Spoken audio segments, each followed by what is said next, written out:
The Sustainable Voice, bringing you big successes from small places worldwide. Welcome back to Simba Voice. This is Ashish, and look who I've got with me. What's up, brother? Hey, how you doing, hermano? Everything Hey, okay? good to see you again. So those of you who don't know, a lot of you already do, are active listeners. You know Chris. He's been with us. We've talked about hair bands. Here are they now? In past episodes, we've talked about land use rights among indigenous communities. We've done restaurant streaming. We've done our best Gordon Ramsay impressions and everything else and whatnot. I think I've been through a lot with you, man. Right? Not only online, but even in person. Yeah, exactly.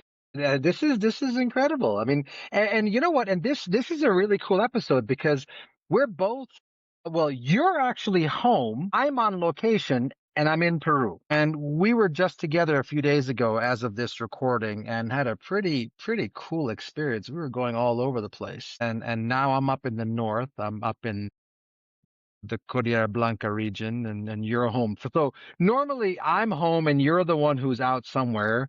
I think I even got you arrested at one point, or almost arrested at one point, I think, right? Yeah, almost, almost. Almost. Luckily, that didn't happen. But yes, they were.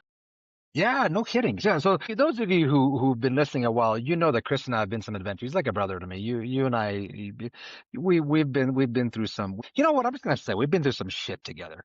I'm just gonna say it. I mean, you know what? True. Censor me. Go ahead, censor me. That's right. A lot, a lot. From that train crashing in front of us and staying in the middle of nowhere on the train for over, was it like 10 hours, 12 hours, to getting also almost arrested. Yeah, let's just when I call you my brother, let's actually make sure that the listeners understand what I mean. So this man and I, we've been in a train crash together on the way to Machu Picchu. We have been, besides that, I've had you almost arrested while you were live streaming. You've actually helped my daughter in the hospital. What else? I had a sandwich at your favorite spot as a child, where you used to go as a child. I had to have my coffee and sandwiches at that spot.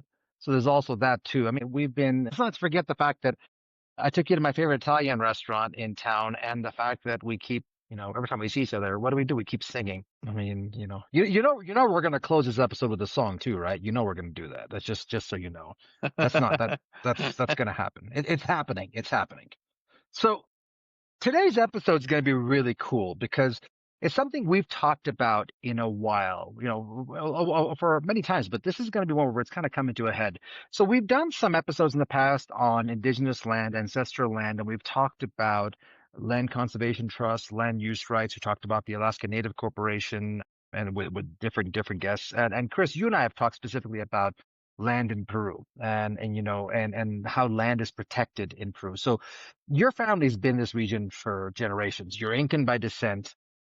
What does it mean when you watch major development projects come across any kind of ancestral land? When you see, do you see land being taken away as stuff gets built, or how do you see this? What generally happens? There's a huge phenomenon happening in Peru for the past 30 years or so, as the squatters have been taking over what used to be a state-owned land. And when I talk about squatters, people coming from rural areas looking for better possibilities in larger cities. But there's the work of the Ministry of Culture, and together with the local governors, trying to protect what, as you said, what should be protected ancestral lands, which we have pretty much everywhere. Did I tell you that when I was, I don't know, 6, 8 year old, I remember with Javi, we were digging a grave in my backyard because our dog passed.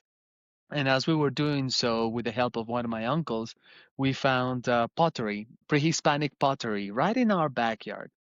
It was very small. They were all broken into pieces, but I got to keep few pieces of them, which 20 years after I brought to university to my professors and ended being part of the Cotacalle pre-Inca civilization that we barely know of, and that happened to be right in my house. So, by the way, I live right in the Valley of Cusco, only 5 minutes away from the airport for the ones who have been here before. So the Valley of Cusco is where the Inca civilization actually originated. And before them, there were plenty of different smaller groups of, well-developed group of ancient Peruvians.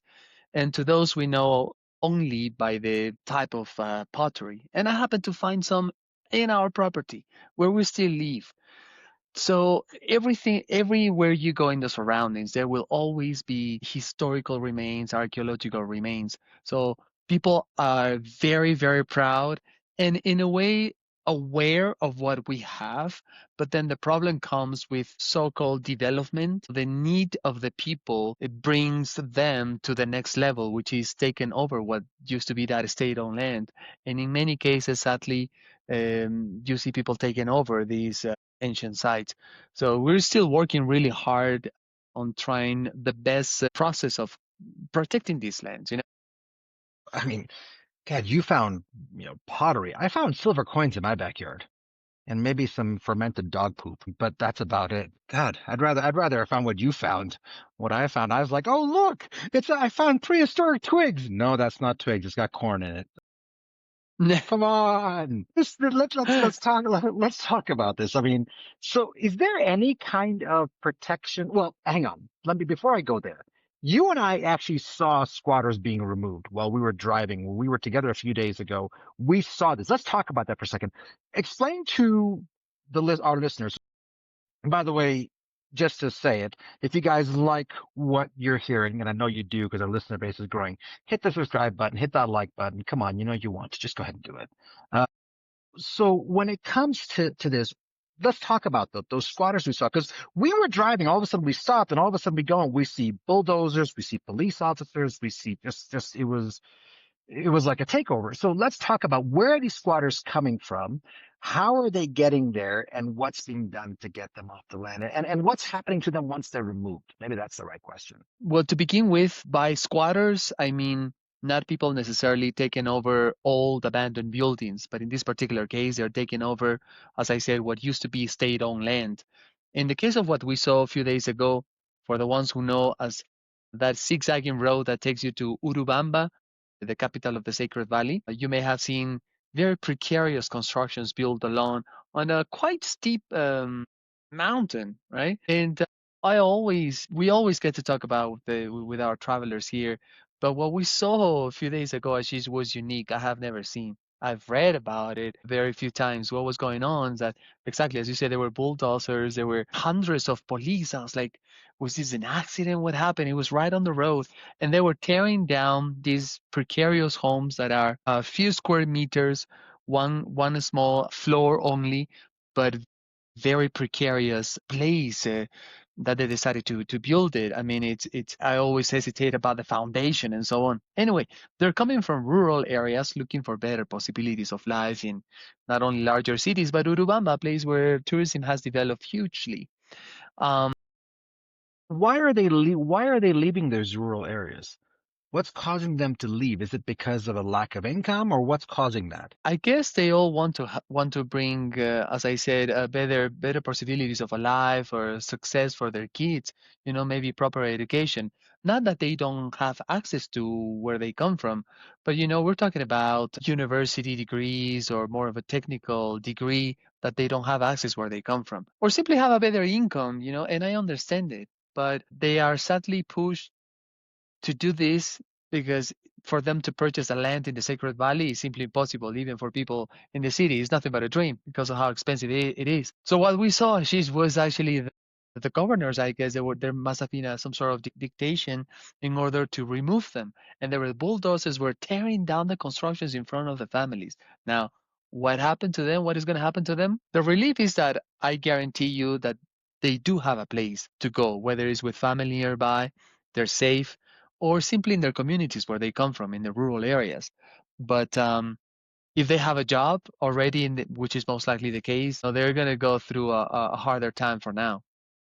But then what is the solution? It's either the development in one side, but in the other side is also that balance between um, protecting not only the historical or archaeological lands, but also nature itself, yet providing the needs of the people a proper land for them to establish themselves. It's a phenomenon that has been going on all over the country. I mean, look at the shanty towns in Lima. It's a completely different story. So, It just happened here. So I'm up in Huaraz right now in Cordillera Blanca. So when we were in Caraz, this town near Huaraz, There are these ruins that are 5,000 years old, and just incredible, incredible ruins. I mean, you're talking about ruins that predate the pyramids in Egypt. Just incredible up here. And there is 13 families that have been here, and they're being kicked off their land. At some point, they're going to be kicked off. This is their land, right? The tomb, this temple was there, it was found underground, but they were here. And so, and they are, as far as I understand, ancestors to the people who rightfully built that temple. So, which means this is their sacred land. Now, because of the name of excavation, they're being relocated. I understand the relocation part because that's happening all over the world. But if you see these people, they're living in, I mean, I know animals that live better than this in some parts of the world. It was so sad to see how they're living. And so that's why I asked the question about why they leave the real place. These guys, like, I mean, if they were to leave, where would they go? They would become squatters basically in Cusco, or they would become squatters in Lima. Whereas here, and they would relinquish control of that ancestral land. And what they're doing is they're being hired at some throwaway rate of 40 soles a day to work for 10 days to come and excavate, to dig, hard manual labor, to go and dig and whatnot. And if they don't do that, then they're kicked off their land. As far as I'm concerned, it looks like slave labor to me, you know, in terms of it. So when we talk about this ancestral land, is that something that's happening? Are people being forced into doing something they don't want to do, in essence saying, do this or else you lose your land? Is that happening as well? In some cases, yes. Even in the archaeological park of Sacsayhuaman, some of the groups of people that used to live there before the site became protected, they were even given the option to get relocated or to go somewhere else, but they had to give up their farming lands, their cattling area, and so on. On the other hand, this is for the good for science because it's been protected from further distortion of the material, that it remains buried for even thousands of years. But yes, in many cases, people are somewhat forced to move somewhere else that is not necessarily related to what they've been doing on daily basis, or to completely find something different that they haven't seen or done before. What are conversations like? I mean, when you talk to your family, you talk to Javi, you talk to others around you, how does that conversation go? What do you guys talk about when you see this happening? With my family, it's unfortunate because at least luckily my mom, as you clearly said, our ascendancy goes back to quite a few centuries. At least we were lucky enough that my parents were able to purchase a piece of property in what is now the Valley of Cusco that is super developed nowadays. But back then, it almost looked like my father was squatting. My father, as an air traffic controller at the airport, had to bring himself electricity, sewage, and running water from the airport to where we live. That's quite a few hundreds of meters away. Nowadays, you come here and you wouldn't recognize. It's a concrete jungle. So we all somehow, although we didn't squat, or my parents didn't squat here, we all went through all of this process. So, but as I said, we were very lucky. I am very lucky and grateful to what my parents were able to do. But it's not the same case for absolutely everybody. My mom migrated from the rural areas. Her first language was Quechua. Mm. And she came here to the city of Cusco to become a teacher when she was in her earlier 20s. That's when she mastered her Spanish, and then eventually she went back to her community as a teacher to teaching Spanish and Quechua. But that was a successful, say, story which represents the minority. Yeah. So when we talk about what we see, it's unfortunate that our people had to go through that. I wish the government would support them in a way that they don't have to migrate from the rural areas, and they could have more access to better education, internet, modernity, I guess. So we all can get connected. So you mentioned strong community support and the government stepping in. I mean, as of this recording, we had another impeachment. We're now in our 7th president in Peru in 6 years. I mean, welcome to Peru, I guess. I mean, it's seamless. This one was seamless but the government clearly is having issues functioning even by itself.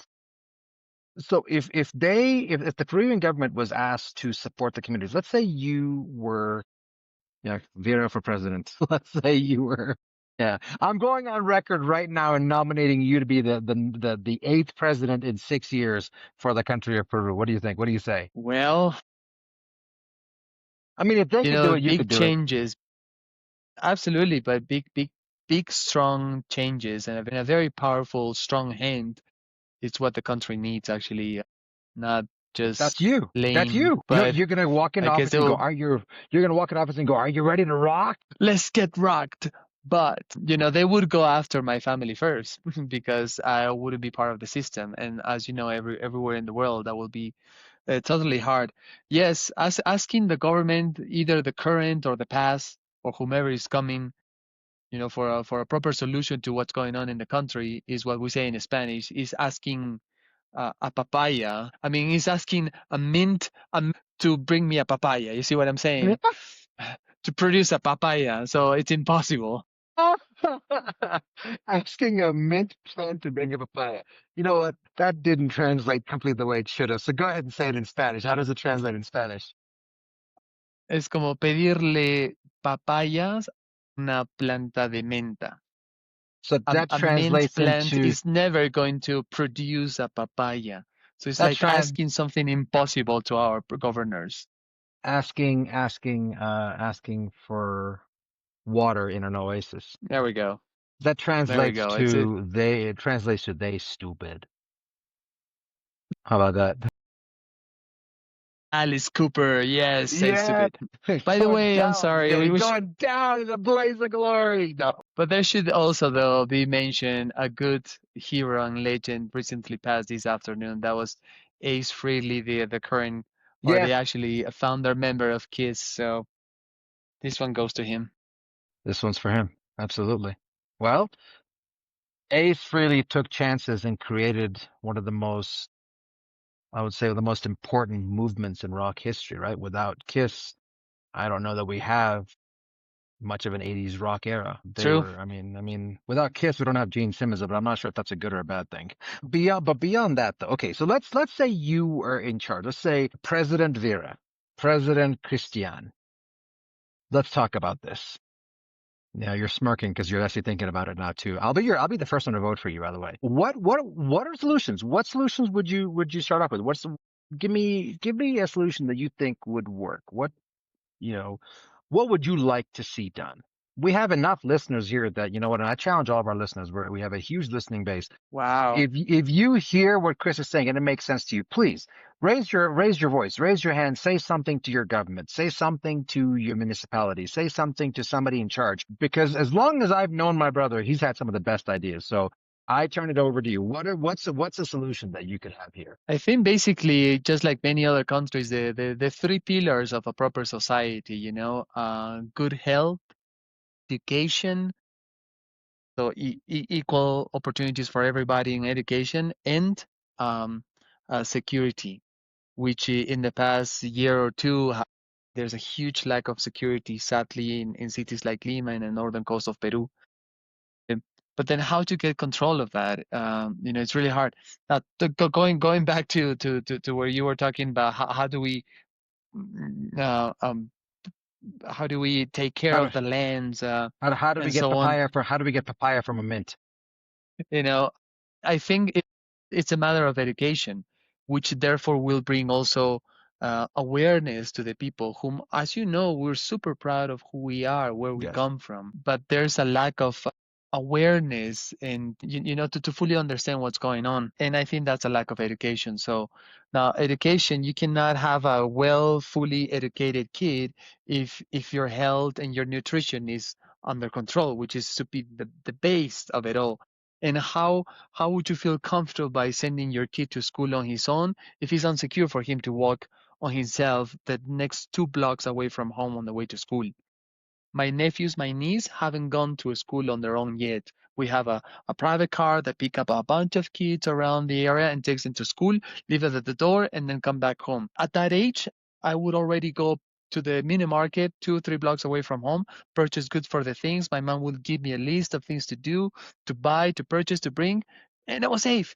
So those three things are super important in the country. Now, how do we solve it? That's a very, very crucial question, and it's big. So many things could be done, for which I personally believe there's got to be a complete reform, and maybe a lot of heads will have to need to be chopped off from that system that they've been there for centuries now.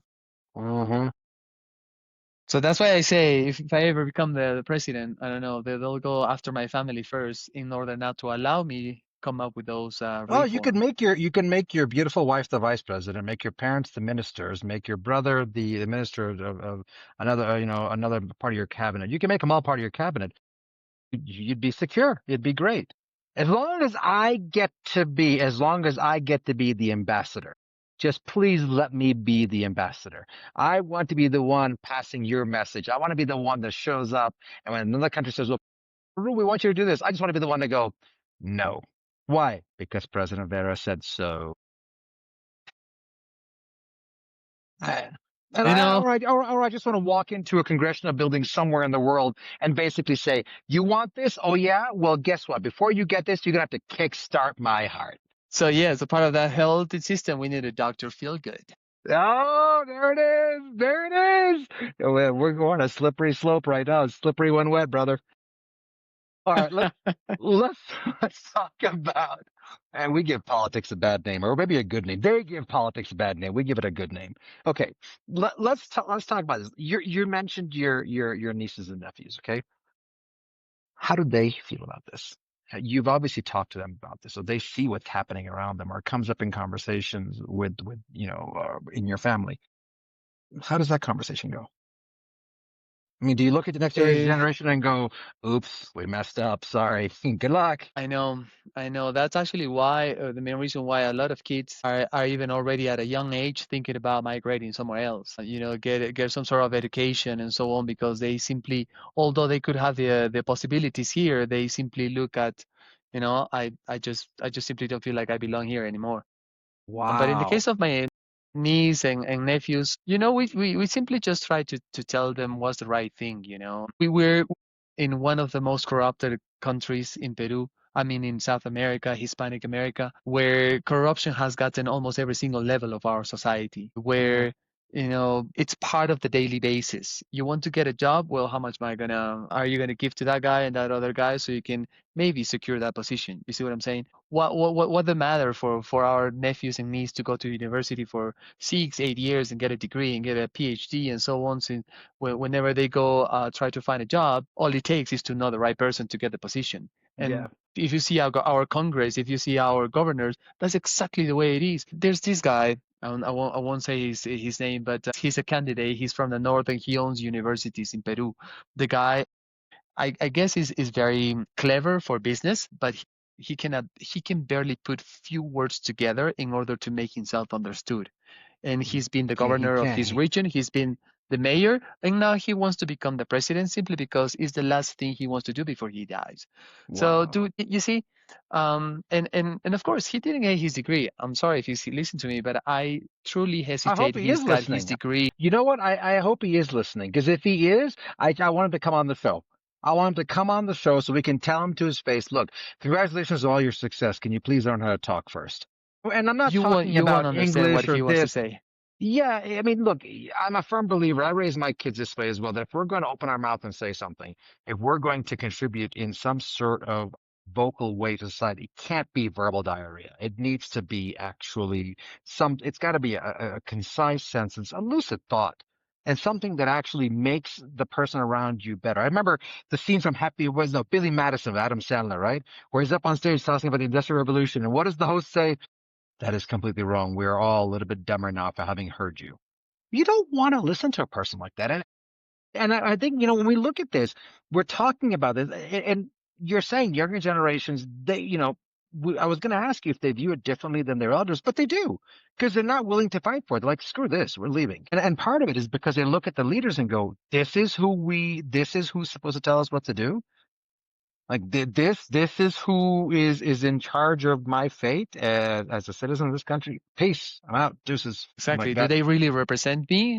I I believe I told you this story. Ever since I was 18 years old, as voting here is mandatory, and starting at the age of 18, you can vote. I don't think I have ever given my conscience a well-aware vote to any of the governments that we have in the past. Some call me even irresponsible to do this. But why do I have to choose from the lesser evil? But you know what? Maybe in the next elections, it'll have to be the case.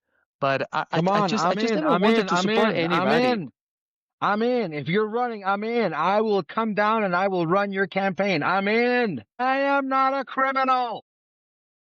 Did you know, by the way, Hermano, that we have 43 political parties that we are supposed to choose from in the next elections in next April the 12th? 43? You so have to, and I was going to ask you about that because so I did my senior thesis in college on global healthcare reform, and I wrote I wrote a correlation to successful healthcare systems and non-coalition governments, right? So governments that have more than two dominant parties, but the magic number was 6 to 8, not 2, and definitely not 43. 43 means Exactly. 43 means the spigot's open. You're listening to everybody, every nut job and crackpot that comes out and Exactly. has an idea and, oh, let's just give them a political party. There's got to be some level of proof of education, right? I mean, uh, do you And guys have experience. that experience, right? And not necessarily experience in politics, experience in leadership, experience in governance, right? So you don't need to be an experienced politician. God, I hope you're not. I would rather be the case that you have experience in foreign policy, you have experience in fiscal policy, your experience in can you balance a checkbook? Yeah, this checkbook's got a Exactly. whole bunch of extra zeros, but can you balance your checkbook? And if you can't, which most countries can't, look at anyone, pick anyone around the world. They're all broke. I mean, Exactly. As far as my understanding is, in order to fund your own political party here in Peru, you first of all had to be only 18-year-old. There's no minimum require of education, and you have to have a minimum require of signatures. Therefore, a number of, say, a couple of 100,000 signatures of people that are supposedly supporting your political party. And how did 43 political parties got those signatures? I have never given my signature to anybody. But you know what? All of this information is available online openly. So it's widely known here among Peruvians that these political parties steal those names. So maybe my name, Javi's name, Gavi's name is supporting one of these political parties. And it's actually our own moral thing to go and claim a how do you call at the police station and fail a claim and say, hey, I have never done this before. These people have been taking my name, but then I have to pay for all of that for something that I was never part of. Exactly. So but we're figuring out it's a soap opera, where the problem. hermano. Yeah, but we're figuring out where the problem is. I mean, as you said, it's exactly that. You've got to have an education. It's a central part of it, right? So anybody who can get signatures, and clearly what you're saying is the signatures aren't legitimate. They're obtained through random means and not legitimate. And what you're saying is that, but technically they're not necessarily the signatures. They just stand up and say, I believe in this. And usually it's, I'm going to give you something for free. And then, okay, cool. Here's your political party, right? Here you go. Wow. Wow. Yeah. As you said, education center. Up here where I am, I've been hiking the last few days through some of the mountains here, just garbage everywhere. In some of these places, it's such a shame. And it's these local people that are just, they don't know any better. And you want to go and tell them. And I was talking to somebody here and I said, why don't we go and tell them? He goes, don't tell them, teach them. They don't understand.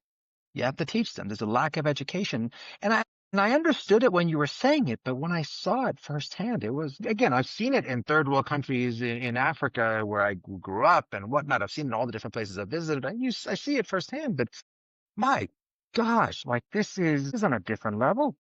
This is, Yeah. it's the central piece, not just in Peru, but worldwide. It is the central piece. If you look at any country where they're revolting against their government or protesting against their government, or they're unhappy with leadership, or they think that, what's the most common excuse? Well, this person's not speaking for me, or this person is a crook, or this person is corrupt, or this person is unstable, or this person, fill in the blank, right? Every bit of it stems back from education. If we are more educated, we can make a better decision. If they are more educated, they're better leaders. And I think you've hit the nail on the head in terms of that. Let's talk about this. Let's talk about something. Let's dig a little bit deeper here, because let me ask you this question. And this is a question we've talked about in the past, and I love your answer to this. That's why I'm asking it to you. The title of this episode is Mine, Not Yours, right? And that's basically there. So I'm going to ask you two key questions, and we'll see where it goes from there. First of all, who does this land really belong to?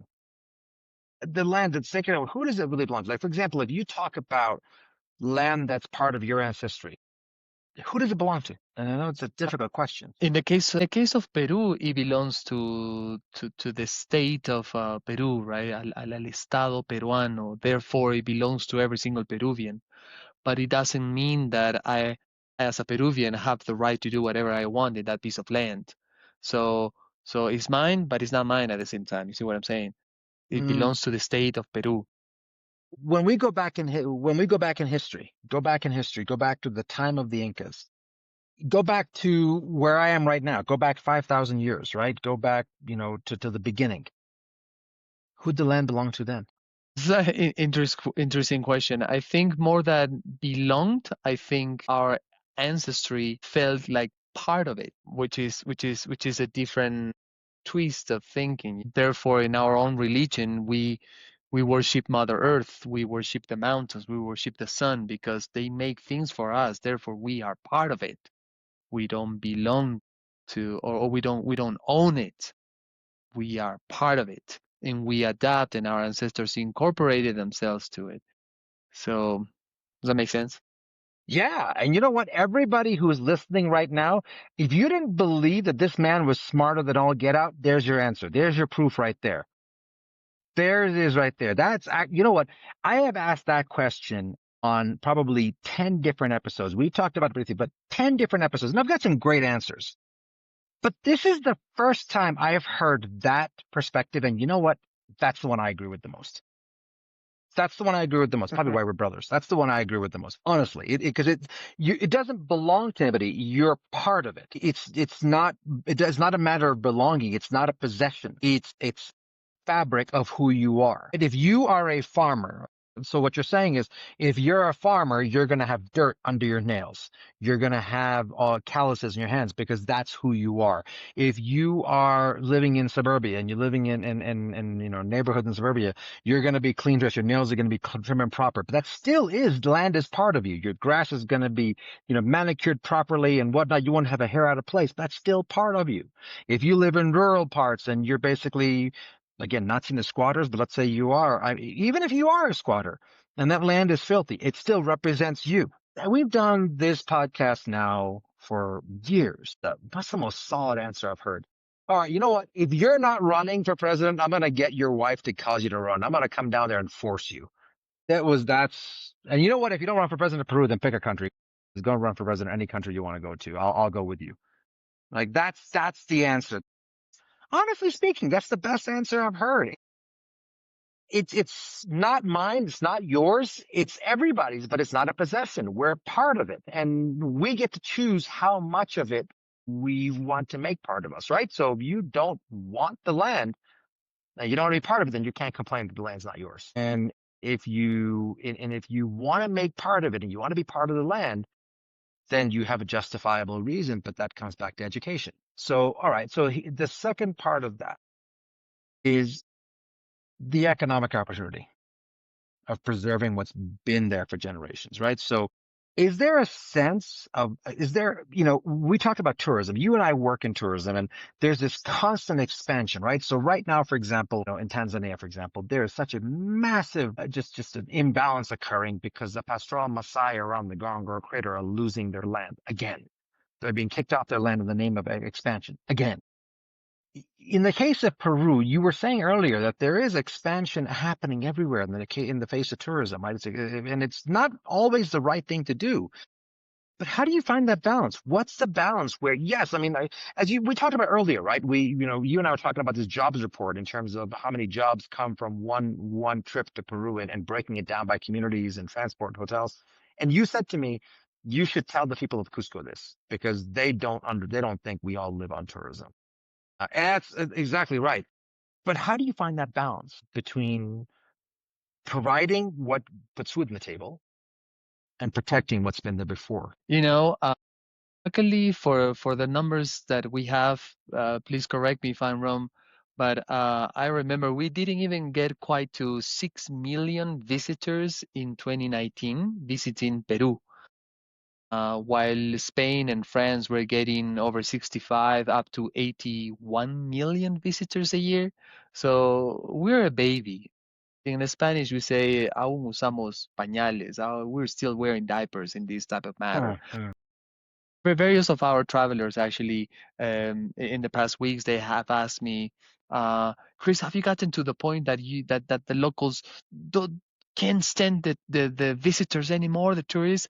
And I said no, actually in the complete opposite. Locals are eager to have many more travelers coming this way because it's a huge support to the local economy. Back in 2020, when we were all affected by COVID, Gabi, myself, my sister, Fabi, my brother, Javi, plenty of friends, we were simply unemployed because there were no travelers coming this way. But although I kept hearing everywhere, we're going to be fine without tourism here in Cusco. Who said we live out of tourism here? And there were many governors actually who said that. And we're like, well, I'm going to let time prove it to you. And I think they're being smacked by it at the moment. But that balance, the balance, I think, it's been tried. I think no one has gotten to the right science and how to protect and how to get to that very thin balance between. For instance, in Machu Picchu, as you know, we have 3 different circuits. Now we have time slots that we can have access to the site. Machu Picchu being, possibly one of the biggest attraction in Spanish America. So I think it's working. To my perspective, personally, I think it's working. So we're still coming up with ideas for a proper balance. But I mean, yesterday I was working with some other guests of mine in the city of Cusco. They were asking me about restaurants recommendations. I gave like 10 or maybe 15, and they said, "Oh, we know them all, Chris. There are 15 others for you to know here." I was like, "Whoa!" So, locals are becoming more and more creative than never before. So the fact that there are more tourists and visitors coming are just making us get out of our comfort zone and going deeper than what we ever imagined. Do you know what the numbers were in 2023? You had 6 million before the pandemic, 2019. Do you know what they were in 2023? I don't think we have reached maybe this year. I think last year they were saying that this year was going to be the closest to 2019, but I don't think we have Wow. surpassed what we had in 2019. Oh yeah, So, those days in so 2019 we were getting up to 9,000 visitors a day in Machu Picchu. We're yeah, down to yeah. 5,600. Yeah, which is a good thing, right? We want to keep that balance, right? We want to keep that balance of what's being there, right? So, yeah, Absolutely. But going to your question, I don't think we have surpassed that no, 2019 no, we goal. haven't. And I think doing things better, doing things in a different way makes sense. But it's, yeah, finding this balance you see the protests that are happening in other parts of the world because of over tourism. I did a presentation for the World Travel Tourism Council. It was a really cool presentation. I used Colombia as an example there. And we were basically saying that the stats, the research basically we were presenting was that countries shouldn't base their success or failure in tourism on how many visitors come in. They should be basing it more on what percentage of the population works in tourism across the country and how far those workers live from the tourism center, right? The further away they get, the more out of whack this is becoming in terms of that balance between people who are working in tourism as a way to thrive versus being, for lack of better words, a slave to the machine. In terms of it, the second part that we talked about was pricing. Hotels, in that case, there were a lot of hotels that were paying expenses, had expenses as if they were living in Bogota. But what they charged per night at hotels was far below that, and they were one downturn away from basically closing shop. And I think there are parts of Peru that have the same problem. I was just having a conversation just before we got on this episode. We were talking about the tourism board, and we were talking, and I still have an open invitation to the vice minister who went to Spain instead of meeting us to come on this episode and explain to us why she thinks buying shoes in Spain was more important than coming in and sitting with us. But besides that, the part that was really, really key just in seeing this was the fact that, you know, when you look at the people there are parts like up here where I am right now. I'm in a gorgeous hotel, absolutely just beautiful. I don't think they charge anywhere near what they should be charging. They should be charging more for what they have. I have a view of this beautiful mountain range. I watched the sunset over the highest peak in Peru, right outside my room. I'm staring at it, and the sun set over the highest peak in Peru, and it was magical. I got Wow. into these culture that was 2,000 years before the Incas, and one of the temples I saw was built right around the same time that the Great Pyramid of Giza was built. And you start looking back, and that's what the disconnect is, right? You and I talked about this. In Cusco, other parts, we know where people come. Machu Picchu is one of the most well-known, if not the most well-known icon in all of South America, if not most of the world. I gave a keynote in India, and everybody in the audience knew Machu Picchu. So I would say it's beyond this region. It would be there as well. But as we were going through, we were talking about it's that uneven balance, right? So is part of the balance charging enough, meaning making sure a fair price is paid for experiences? Is part of the balance making sure that things are being charged at a real rate versus let me get as many people in the door as possible? Are we undervaluing? Is the tourism mechanism in Peru in particular, is it undervaluing human capital? That's a good question. What do you think? You're the smart one, so what do you think? Well, I guess my father once said, what is the difference? Why are people being paid more hourly for a regular job in the United States, and why here, where a regular worker hourly will be paid at a McDonald's in the United States, for instance, that's what we would make in 2 or 3 hours of work or more here in Peru, and much harder work. So I guess it's just and economical situations, the fact that we're still a developing country. So how could, as a guide or an archaeologist or both, could earn 4 times what a lawyer do? So I guess we'll have to just equalize the salaries for absolutely everybody. Therefore, the economy could, stable itself. There's no way we cannot compare it to what you guys spend in North America, for instance. So it's hard. I appreciate the fact that you say is way undervalued, but at the same time, you should be getting that high level of expectation and service from what you are investing. I mean, we even talk about why do tour guides in Cusco are paid a little less in Cusco than in Lima. I always wonder myself about it, but I guess it's just a result of how expensive the city of Lima is and the distances that they have to cover. But they're still as well prepared, all of us. So there's still things that need to be taken care of here in the country first in order to compare it to some others. But Let that's me a ask a hard one, follow. actually. That's a tough one. No, it's a hard question to ask, but and I don't think anybody knows the answer to it, right? I am of the belief, I always have been of the belief that I don't think any country charges enough. I think when you see protests in Spain and protests in Italy and protests in Portugal and other parts of Europe, I know Europe has gotten expensive, and this is going to sound crazy. I don't think they charge enough. I think too many people are still going. You either make, was it $1 from, well, what's the phrase? $5 from one person or $1 from 5 people, right? It's better to make $5 from one person. I'm not talking about ripping somebody off, but clearly, if you look at Europe, the biggest protest that's occurring in those cities, whether it's Madrid, Barcelona, whatever the case, and I know the people at Tourism Madrid. I know the people at the Madrid Tourism Board. They're fantastic. They're the most amazing people. They mean so well. They're engaged in ways that I wish the Peruvian Tourism Board was engaged in. So engaged. They're just amazing people to talk to. And they're always thinking about sustainability and conservation and how to improve. But what's out of their hands is that the cost of living has gotten so high for locals in Madrid and Barcelona. They've had to leave. And they're protesting saying, this is our town. You guys are coming in and raising this up. Whereas if tourism prices, because tourism is a major driver there, if tourism prices are higher, then guides get paid more. Drivers get paid more. Restaurant waiters get paid more. Everybody gets paid more. Then all of a sudden, look, you have a very unique situation because you live, your family, you're all together, you're the land.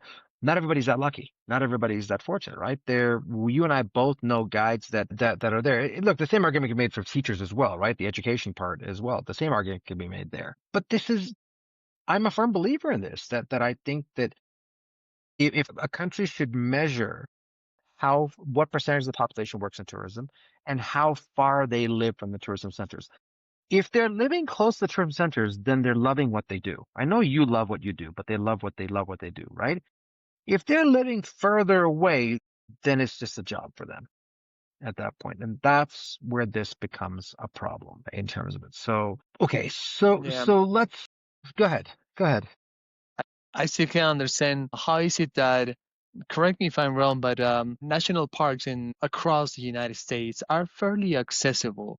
Yeah. I mean, for the cost, I've heard from 10 to 15, 20, 25 US per person to have access. And, yeah. And you can have annual passes and so on. Then you get to places to like Disney World, Disneyland, and you pay for a fast pass up to $200 US. You go to ski in Vail. For a day pass in skiing in Vail, you're paying over, what did they say, over $200 again for one day pass? And yet here to have access to Machu Picchu, you're paying $50 US dollars. Yeah, it needs to be more. I mean, how exactly? Look, to go and let's not kid ourselves, right? I mean, Machu Picchu is a national treasure, right? I know that there's talk about it losing world, wonder of the world state and whatnot. You know what I say to the people say that? Who cares? Go ahead, take it away. It's not going to keep people from Machu Picchu. I saw this article. Well, Machu Picchu may lose its new wonders of the world status. Cool, take it, no problem. Nobody cares about it anyway. So go ahead, go give it the Amalfi Coast. Knock yourself out. But it's not going to stop people from coming there. But $50 to enter Machu Picchu is too little. It's way too little. You and I were just at Machu Picchu. You saw how many people were there. There were way too many people there.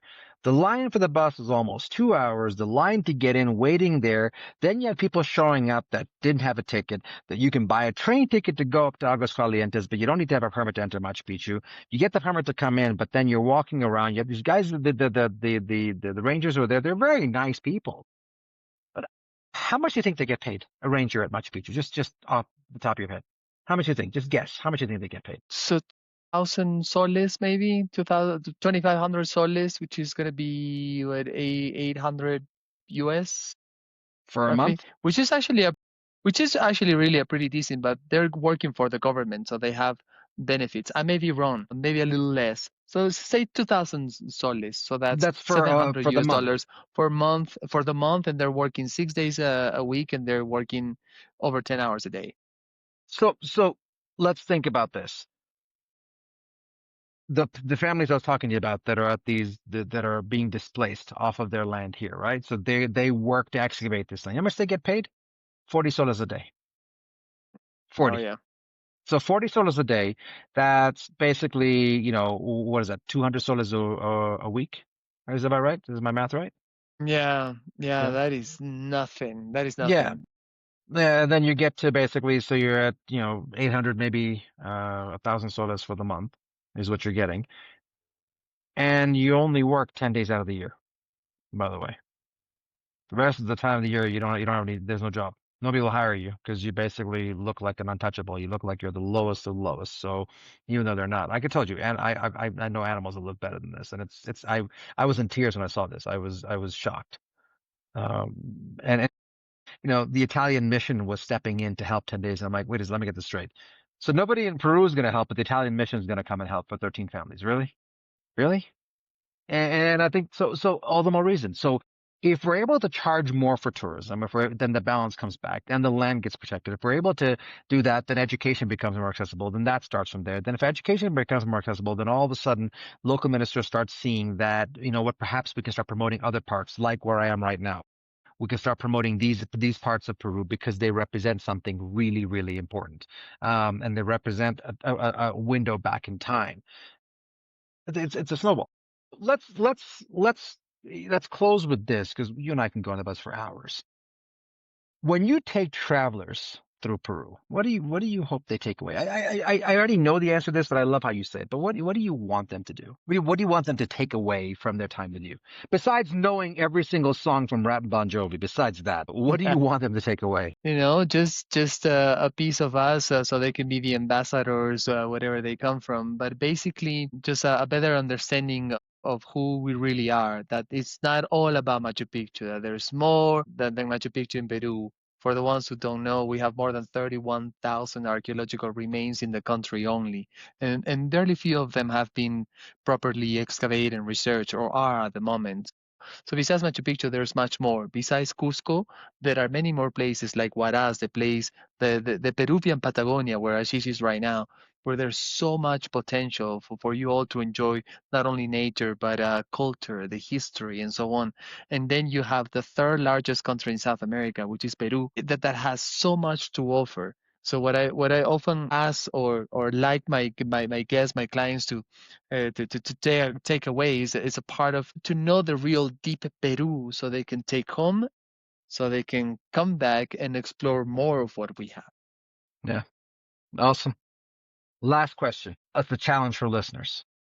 We have a lot of the challenge for all of you that are listening, and thank you for listening. Hit the subscribe button, hit the like button, whatever medium you're listening on. You know you want to.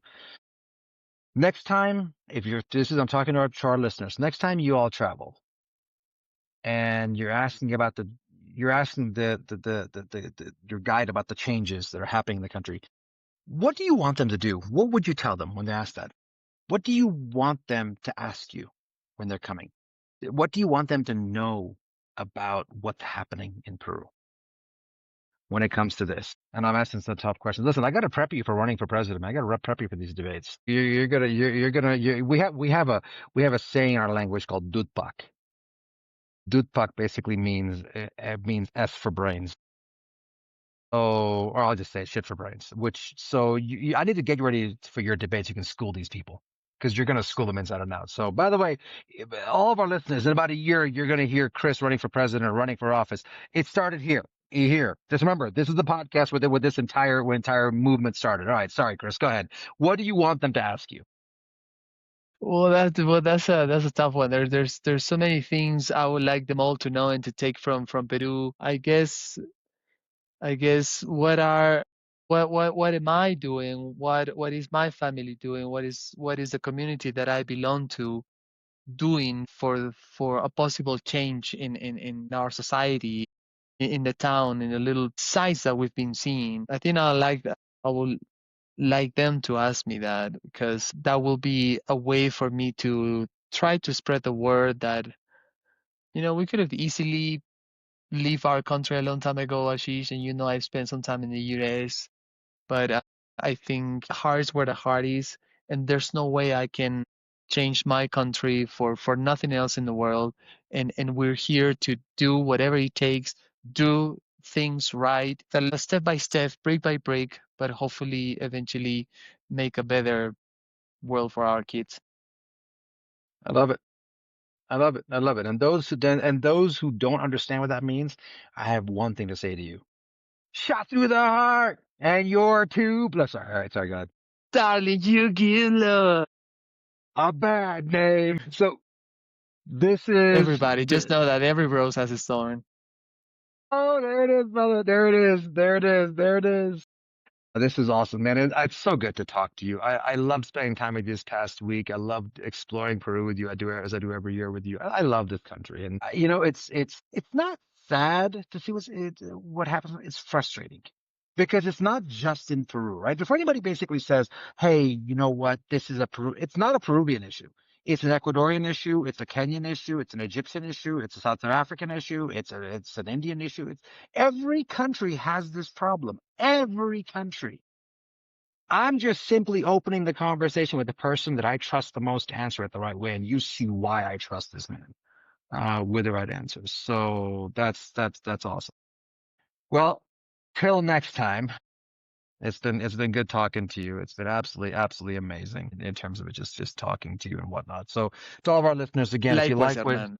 yeah, for sure. And to all of our listeners, thank you again for tuning in. Thank you again for making this such a fast growing podcast. And if you like what you're hearing, hit the like button, hit the subscribe button, tell somebody about it, or share this podcast. We want you to think critically, and we want you to really, really understand what this is. So till next time, keep thinking for yourselves, keep thinking critically, and remember, 80s hair rock bands rule. Rule the world again. Thank you for listening to The Sustainable Voice. If you have a success story of your own, please reach out and share it with us. Would love to hear from you. See you next time.